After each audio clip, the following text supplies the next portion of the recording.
Sol taraftaki diyagramda gördüğünüz gibi arkadaşlar beyaz kale ve beyaz fil var. Siyah noktalı bölümler siyah kalenin atış hattında, ancak önünde kendi taşı olduğu için fili aynı renkli, aynı takımdan bir fili olduğu için bu siyah noktalı kareler kontrol altında değil. Yani beyaz tarafından kontrol edilemiyor. Peki bunu nasıl avantajlı bir duruma çevirebiliriz? Kale ve fil aynı hattadır. Yani kalenin hattı üzerindedir. E4'teki fil oynar oynamaz kale anında siyah dairelerle işaretlenmiş kareleri tehdit altına alır. Bu karelere dolaylı olarak saldırılmıştır. İkili saldırı için filin bir hedef bulması gerekir. Bu da fil ve kale ile yapılan bir hücum şekline dönüşür. Aynı renkli iki aletle yapılan bu ikili atak açarak saldırı olarak adlandırılır. Yani açarak saldıran nedir dersek de bu diyagramdaki taşlar üzerinden de yorum yapabilirsiniz ya da daha farklı taşlar üzerinden de yorum yapabilirsiniz. Kalenin yerinde vezir de olabilirdi. Kale, filin yerinde at da olabilirdi. At kalenin kendi taşının kalenin hattından açılıp başka bir taşa saldırdığı anda kale de o hat üzerindeki rakip taşa saldırı düzenliyorsa bir nevi bu çifte saldırı gibi ama açarak saldırı ismini veriyoruz. Çünkü kendi taşımızın önündeki herhangi bir taşı kaldırıp başka bir taşa saldırdığımızda işte biz böyle yapılan duruma açarak saldırı diyoruz. Peki buradaki örneğimize bakacak olursak arkadaşlar, açarak saldırıda aynı anda saldıran iki taş önemlidir. Burada hamleleri beyaza verdiğimizi düşünelim. Öndeki ve arkadaki taş birlikte bir batarya oluşturur. Bakın, öndeki taş fil, arkadaki taş kale. Bunların ikisi de bir bataryadır. Yani pil konumunda ya da enerji kaynağı konumundadır. Açarak saldırıda önce öndeki taş ateşlenir. Yani buradaki öndeki taş dediğimiz fil harekete geçer. Yani F4'te duran fil D5'e ilerler. Fil şaha kale vezire saldırmış olur. Yani beyaz fil D5'e ilerlediğinde çaprazdan şah çekmiş oluyor ve şah artı taş üzerine yapılan ikili saldırı oluşmuş oluyor.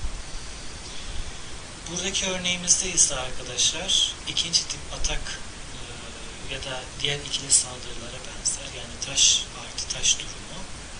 Bir öncekinde şaha saldırarak taşı yani veziri alıyorduk. Buradaki durum ise neymiş ona bakalım. Beyazlar D4'te duran beyaz fili C5'e oynayarak kale ile fili ve fil ile ata saldırabilir. Dikkat ederseniz atın durduğu kare siyah, beyazın fili siyah karede olduğu için siyah üzerinden saldırır. Niçin C5'e ilerlemiş oluyor? Bunun üzerine de biraz durmamız gerekir. D4'teki fil eğer B2 ile B2'ye ilerleyerek iyi bir açarak saldırı oluşturamaz. Yani eğer bunu yaparsa siyah fil ise E7'ye ilerleyerek atını korumuş olur. Eğer fil atı alırsa, beyaz fil atı alırsa siyah fil de fili alır. Bu durumda sadece taş değişimi olmuş olur. Ama etkili bir saldırı yapmak istiyorsanız D4'te duran beyaz filin C5'e ilerleyerek, yani siyah filin kendi atını koruyacağını düşündüğünüz kareleri de kontrol altına alacağınız için bu durumda etkili bir saldırı olmuş olur. Siyahlar ise eğer B2'ye ilerlerse, siyahlar ise D8'de duran siyah fili E7 ile filini ve atını kurtarır. Taş artı taş üzerine yapılan ikili saldırının pek artısı olmayacaktır. Ama beyazlar filini C5'e sürerek hem fili hem de ata aynı anda saldırmış olur. Üçüncü tip saldırı ise arkadaşlar taş artı kare şeklindedir. Yani kare dediğimiz şeyler genelde mat kareler oluyor. Yani kendi taşınızın önündeki herhangi bir taşı kaldırıp bir taşı, rakip taşı saldırdığınızda o onunla oyalanırken aynı zamanda mat karesini göz ardı edebiliyor. Çünkü hangi taşın önünü açtığınızı fark edemiyor ya da yaptığınız hamleyi fark edemiyor. Bu da sizin için bir artı oluyor. Oyunu derhal bitirme şansına sahip oluyorsunuz. Bunlara aynı şekilde siz de bu tuzaklara ya da daha doğrusu bu artık yorgunlukla mı gelir, stresle mi gelir, bu görememe durumu size de oluşabilir. Bunun üzerine lütfen yapılan hamleleri hem rakibinizin hem kendinizin yaptığınız hamleleri tek tek takip etmenizde büyük fayda vardır. Taş artı kare şeklinde demiştik. Batarya şimdi buradaki diyagram için konuşuyoruz arkadaşlar. Batarya şimdi önemli bir kareye yöneltilmiştir. Önemli beyaz kale D8'den mat edebilir. Ama önünde kendi fili durduğu için yani kalenin yolu üzerindedir. Bu nedenle D4'te duran fili C5 ile kaleye saldırmalıdır. Dikkat edin bakın C5 karesinden kaleye hücum ediyor. Burada biz ne yapmış oluyoruz? Rakibi bir nevi ikili saldırıyla oyalamış oluyoruz ama asıl burada yaptığımız hamleyle kalesini istediğimizi düşünüyoruz. O da doğal olarak kalesini vermeyip savunduğu zaman da mat kaçınılmaz olacaktır. Arkadaki taş ile mat tehdit edebilirsiniz. Yani D8 karesinden kale D8 hamlesiyle de siyahı arka sıra matı ya da koridor matıyla oyunu derhal bitirebilirsiniz. Bu konumda arka sıra matı ile bir kez daha karşımıza çıkıyor. Peki arka sıra matı nasıl olacak derseniz de bakalım biraz inceleyelim. Siyahlar F4'te duran kalesini C4'ten sonra taş kaybeder. Eğer C4'e götürürse kalesini taş kaybedecektir. Beyazların tehdidi öndeki aletle mat etmelidir. Siyahlar F7'de duran piyonu F6 ile hasarı kalite kaybına indirerek kendini mutlu sayacaktır. Yani mattan kurtulmuş olacaktır. Açarak saldırıda olası savunma fırsatlarının farkında olmanız gerekir. Bunlar nedir? F4'te duran kaleyi B4'e sürerseniz, siyahlar ise E5'te duran kaleyi B5 veya F4'te duran beyaz kaleyi D4'e sürdüğünüzde, siyahlar ise E5'te duran siyah kalesini D5'e sürerek bu taş kayıplarından kurtulmuş olacaktır. Ama dikkat ederseniz piyonların da durduğu noktalar var. Sadece taşa takas yapmış olacaksınız. Ondan dolayı en mantıklı hamle C4'ten yapmaktır. Eğer C4'e ilerlerseniz kale ile önünü kapatacaktır. Ya da zaten kale ile önünü kapatsanız daha hiçbir şey olmayacaktır. Siyahlar büyük olarak savunmasız duran, arka sırada şahın önündeki piyonlardan herhangi birisini sürerek hava deliği açarak kendisini kurtaracaktır. Bu konumda her türlü batarya mevcuttur. Dikkat ederseniz arkadaşlar. Yalnızca vezir, kale ve fil arkadaki taş olarak hizmet eder.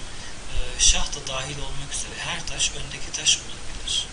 Saat istikameti yönünde arkadaki alet olarak fil B7, vezir F5, vezir G1 ve kale A2'yi görüyorsunuz. Yani bunları biz batarya, satrançtaki bataryalar diyoruz. Herhangi bir yöne, hatta geriye doğru ateş edebilirler. Evet arkadaşlar, açarak saldırıları birkaç örneğimiz var. Bunlar üzerine duralım. Burada hamle sırası beyazlar siyaha çifte saldırıda bulunacak. Yani açarak saldırıda bulunacak. Burada şah artı taş saldırısı mevcut. Hangi taşla oluyor? At F5 hamlesiyle hem şah çekiyor, D1'de duran kalenin önünü açtığı için veziri de aynı anda hücum etmiş oluyor. Ama dikkat edin arkadaşlar, atla şah çekerken vezirin ayağına düşmeyin. Çünkü eğer vezirin ayağına düşerseniz bu sefer vezir atınızı alarak siz kârlı duruma geçmeyi planlarken zarara uğramış olursunuz. Bunlara lütfen dikkat edin. Burada da yine aynı şah artı taş durumu var. Hamle sırası beyazın. Beyaz at D6'dan şah çeker. Filin hattını açar. Fil ise siyah vezire baskı uygular. Vezirin atı alma olasılığı hiç olmadığı için mecburen burada şahın kendisini savunmak için hamle yapması gerekecek.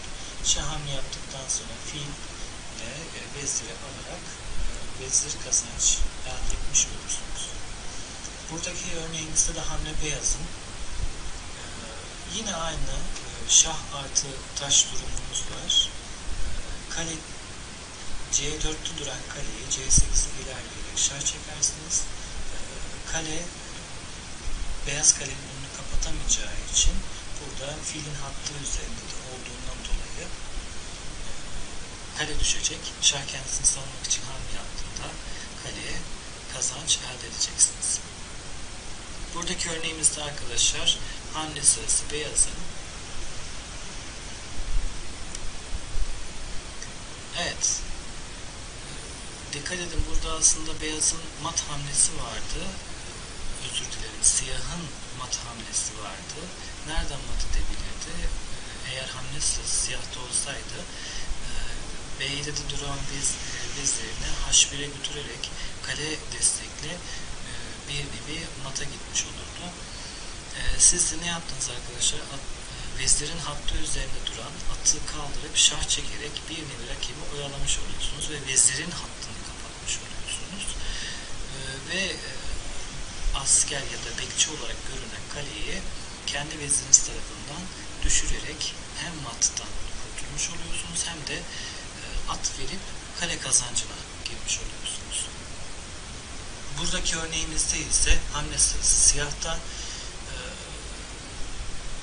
Siyahlar taş kazancına gidecek ama nasıl bir hamle yapacak ona bakalım arkadaşlar. Evet. F3'te duran atınızı H4'e götürerek şah çekmiş oluyorsunuz. Bir nevi yine oyalama taktiği, şahı oyalıyorsunuz. Burada şahın kendisini koruması için ya kaçabilir ya da şah çeken taşı alabilir diyebiliriz ama dikkat edin. G3'te duran piyon açmazda olduğundan dolayı şahın kendisini koruma amaçlı kaçma hamlesi yapacak. Peki nereye kaçmanız gerekecek? Tek mantıklı olarak görülen karar arkadaşlar H2 gibidir. Çünkü eğer F1, G1 ya da H1'e ilerlerseniz siyah vezir zaten hattını açtığından dolayı D1'de duran beyaz vezire saldırıyor. D1'deki beyaz veziri aldığında yine şah çekmiş olacak. Ve bundan dolayı da mat kaçınılmaz olabilir.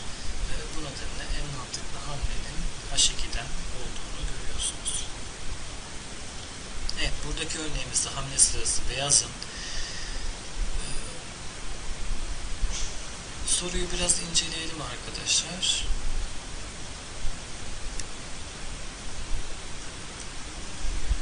Evet. Beyaz kale A7'de duran piyonu alarak şah çekmiş oluyor. Burada arkadaşlar yine şahı oyalama ya da daha doğrusu dikkati oyuna çekerek veziri yolunu açtınız. Yani beyaz vezirin yolunu açıyorsunuz. Hem de şah tehdidi elde ediyorsunuz. Burada sadece vezirle alamayacağı için siyah vezir A7'deki beyaz kaleyi alamayacağından dolayı şahla alacaktır. Hamlesize geçtiniz zaten. Vezirinizin yolunu açmıştınız. Rakip veziri bu şekilde çok rahat bir şekilde alarak taş kazancı elde etmiş oluyorsunuz. Evet arkadaşlar, bu da son örneğimizde açarak saldırılarla ilgili. Lütfen daha fazla örnek çözebilmek için bizi takipte kalın. Hoşçakalın.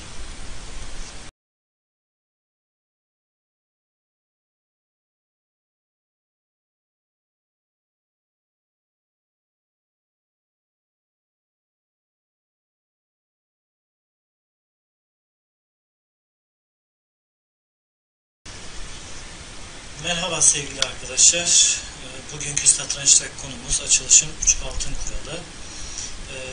Burada anlatılan 3 altın kural uygulanarak bir oyunun açılışı doğru bir şekilde oynanabilir. Bu 3 altın kural nedir diye söylersek 3 başlık altında topladık. Piyonların merkeze ilerlemesi, aletlerin oyuna girmesi, şahın güvenliğe alınması diyoruz. Birincisi ise arkadaşlar piyonların merkeze ilerlemesi, kendi aletlerinizi geliştirmek için rakibin taşlarının merkeze işgal etmesini önlemek için biz bunları yapıyoruz. İkincisi ise aletlerin oyuna girmesi. Bunlar ne oluyor? Aletler dediğimiz arkadaşlar at, fil, kale ya da vezir, ama vezir oyuna erkenden girmememize fayda vardır. Bir atak hazırlamak amacıyla fırsatları yaratmak için aletlerinizi oyuna giriyorsunuz. Başlangıç konumundayken aletler savaşa katılamazlar. Bunu da zaten biliyorsunuz. Arka sırada durdukları için tahtanın en arkasında hızlı bir şekilde oyuna giremeyeceklerinden dolayı, önündeki taşları ve rakip taşları engel olacağından dolayı savaşa katılamazlar. Üçüncüsü ise arkadaşlar şahın güvenliğe alınması. Tabii bu genelde hep rok yaparak güvenli kareye almış oluyoruz. Rakip şaha yaklaşmada zorluk çekecektir. Güvenli bir yere aldıktan sonra siz bu şahınızı güvenli karelerde tuttuktan sonra artık karşı tarafa, karşı alana saldırıyı hızlandırabilirsiniz ya da hazırlayabilirsiniz. Çünkü artık şahınız güvenli bir yerde, rakip tarafının buraya ulaşılması biraz zor diye düşüneceğinizden dolayı artık rakip tarafına, rakip şahına, rakip taşlara, rakip alanına saldırınız hızlanacaktır. İyi bir açılışta 3 kural da uygulanır. Bu kuralların hiçbirinden vazgeçilmez. Yok efendim ben açılış durumlarını sevmiyorum, ben açılış yapmıyorum, açılış ezberlemiyorum diyenler dahi arkadaşlar bu 3 saydığımız 3 altın kuralına ister istemez uymuş oluyorlar. Açılışın tamamlanması gerekecektir böyle bir durumda. Bu diyagramda, sol taraftaki diyagramda arkadaşlar her iki oyuncu da iyi hamleler yapmışlar. Şimdi beyazların C1'deki filmin oyuna girmesi gerekir. Satranç oyuncuları bunu aletleri geliştirmek olarak bilirler. Siyahların da aynı hamleyi C8'deki fili için yapması gerekir. Ancak önce D piyonlarını ileri sürmesi gerekecek. Siyah için D6 piyonunu D'deki piyonunu D6'ya oynayarak, filmini açarak artık siyah bir oyuna girmiş olacak. Açılışlarla ilgili birkaç örneğimiz var arkadaşlar. Bunlardan bahsedelim. Buradaki örneğimiz bir soru niteliğinde.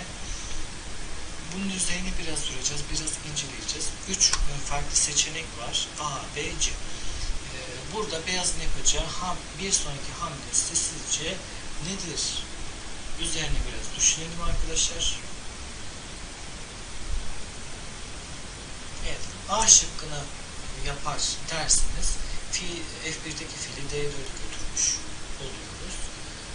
Yok, B şıkkı derseniz de F1'deki fili C4'e götürmüş oluyoruz. Hayır, atı oynuyor derseniz de B1'deki atı A3'e oynuyor. Bu mantıksız bir hamle olacaktır. Çünkü neden arkadaşlar? Taşınan at biliyorsunuz ki at tahtanın ortasında merkeze doğru, merkezin olduğu karelerde ya da onun kenardaki karelerde ise at daha işlevdir. Gideceği ayak sayısı 8'dir. Ama at tahtanın kenarındayken ayak sayısı 4'e düşüyor. İşte biz bu şekilde atı ne diyorduk? Sakat at ismini veriyorduk. Filin D3'e ilerlemesi de biraz kötü hamledir arkadaşlar. Çünkü D piyonunun önünü kapattığından dolayı hem vezirin hem de filin oyuna girmesini engelleyecektir. O yüzden en mantıklı hamlenin C4'e ilerlemesi olarak kabul edebiliriz arkadaşlar. Filin C4'e ilerlemesiyle İtalyan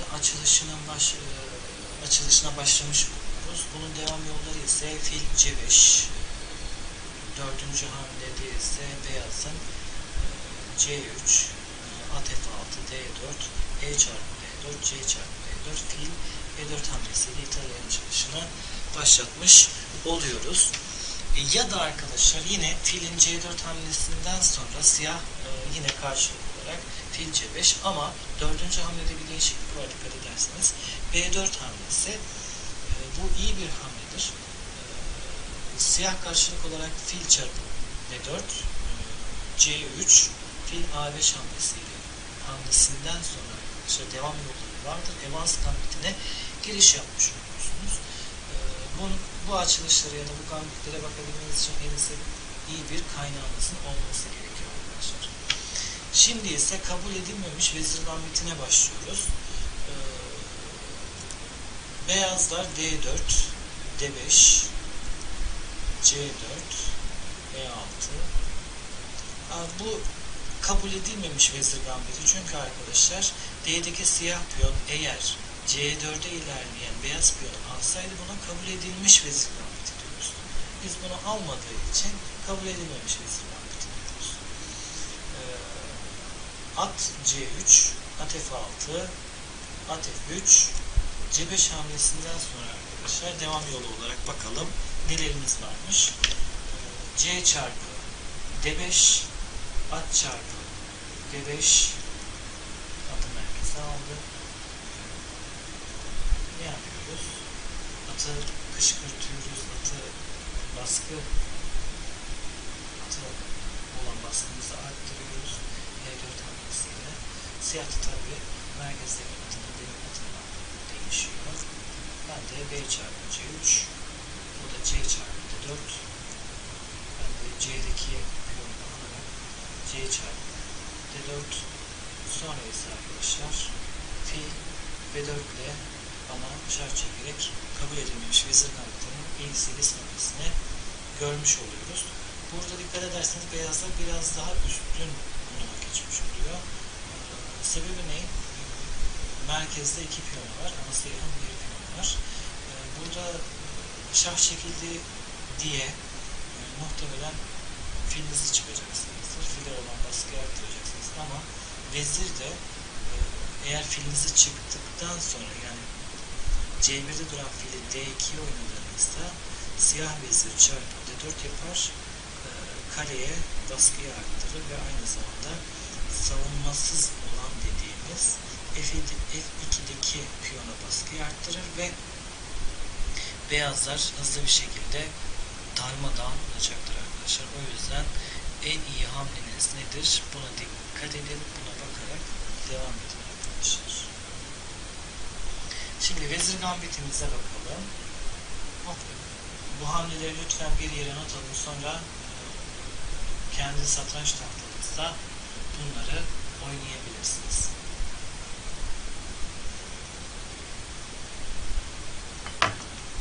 Evet arkadaşlar, D4, D5, C4, C6,